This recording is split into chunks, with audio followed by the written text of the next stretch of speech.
আসসালামু আলাইকুম।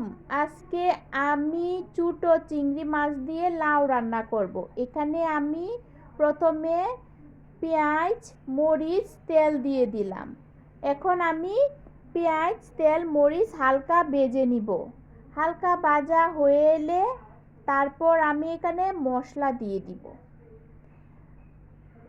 আমি এখানে হলুদ, মরিচ, ধনিয়া, হালকা জিরা গুঁড়া এবং লবণ দিয়ে দিলাম এবং চিংড়ি মাছগুলি দিয়ে আমি এটা একটু কষিয়ে নিব। কষানো হয়ে গেলে আমি একটু পানি দিয়ে দিব।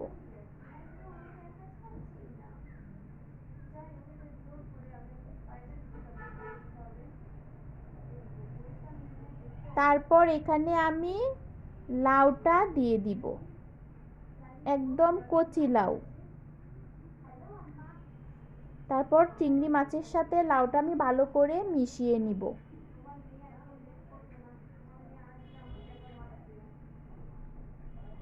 এখানে আমি একটু পানি দিয়ে দিব। তারপর ভালো করে মিশিয়ে আমি এটা ঢেকে দিব। কিছুক্ষণ রান্না করার পর আমি এটা আবার নেড়ে চেড়ে দিব। মোটামুটি আমার লাউটা সিদ্ধ হয়ে আসছে।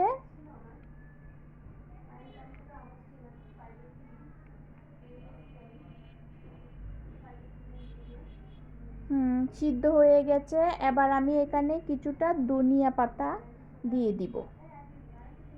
এবার এটা নামিয়ে নিব এবং পরিবেশনের জন্য রেডি করে নিব।